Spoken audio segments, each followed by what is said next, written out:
Okay, so this movie was surprisingly divisive on Letterboxd, so I don't know yet if this is potentially going to be a controversial take or not. So when I talked about in my last video distracting myself from reality with movies, I gotta be honest, A Woman in the Yard didn't really do anything for me. Was a distraction, kind of, yes, but not so much of a distraction that I was entertained. Now Death of a Unicorn. Death of a Unicorn is the directorial debut of Alex Sharfman, and it follows a father and daughter who accidentally hit and kill a unicorn while en route to a weekend retreat where his billionaire boss seeks to exploit the creature's miraculous curative properties. Now, I thought this was awesome. I know so many people will have made this joke already and will probably keep making this joke, but this is the best possible scenario of the unicorn option from Cabin in the Woods. It's like a laugh in the movie. It's kind of like, oh my god, like, how could that be scary? Well, it can be pretty scary. I loved the Jurassic Park of it all. Like a being or an animal that is supposed to be extinct, or in the unicorn's case, like just supposed to not be real, a thing of myth, and then it encountering the modern world with a healthy dose of eat the rich capitalism. Oh hell yeah. And then the stupid humor was like the cherry on top for me with this. I loved the whimsy in this movie, which is to be expected. It's a movie about a fucking unicorn. Like, it's gonna be fucking whimsical. It wasn't just like the plot itself that was kind of whimsical. It was supported by the bright color palette and the exaggerated performances. It felt very cartoonish in a good way. And I also thought the humor was perfect for the material. It wasn't too slapstick. Like, I feel like they could have gone over the top with it, but it was like surprisingly kind of like subtle humor almost in a lot of places. Like, I was dying in the movie and nobody else in my theater was laughing, which is, it's whatever. Humor is just as subjective, if not more so, than horror, I think. But the way that no one laughed at that poor use of time joke, and if you've seen the movie, hopefully you know which part I'm talking about, that particular one got me so good. I wanted to stand up and like yell at the people in my theater for not laughing. Of course, we have to talk about the gore. Everybody is talking about the gore in this movie. It was as over the top as you would expect this kind of movie to be.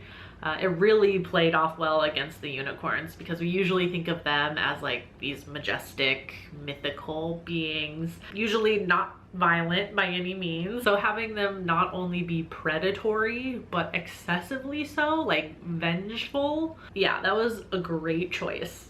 And the fact that they were kind of both, I loved the design of the unicorns. Like, you kind of see them be both. You see them be a little bit majestic and mysterious, and then there's aspects to them where you're like, you're a little scary. Like, there's scenes with like the hooves, and then there's kind of like these claws that come out of the back almost that kind of make like a hook, and then like their teeth. Insane. And of course, I thought the cast was incredible. Paul Rudd and Richard E. Grant were so funny. I personally think Richard E. Grant is one of like my top funny people ever since Spice World. Perhaps his greatest role, if you ask a young Vicky. And I loved seeing Jenna Ortega in something more on the humorous side as well. She's got that like really great deadpan humor about her that works so well in both the horror genre and the comedy genre, and particularly for this movie. Because as I said, the humor wasn't like super over the top.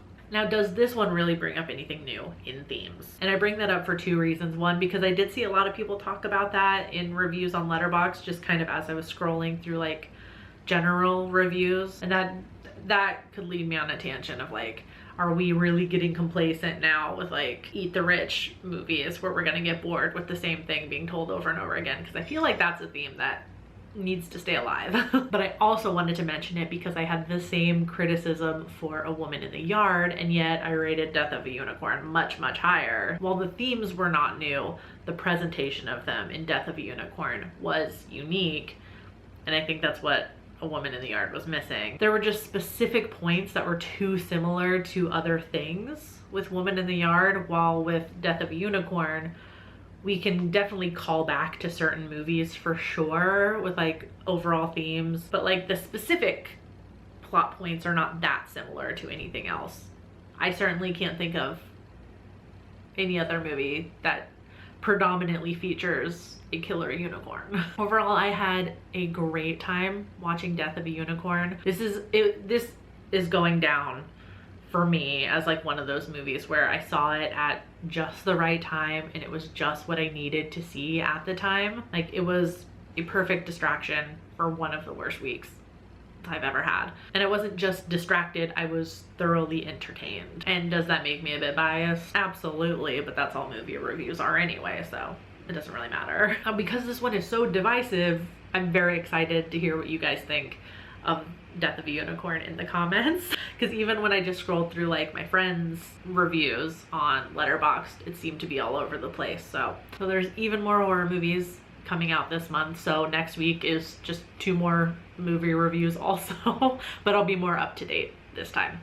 This was a little bit of a catch-up week from the end of March. So I'll see you next week with some more horror movie reviews. Until then, stay strange. Bye.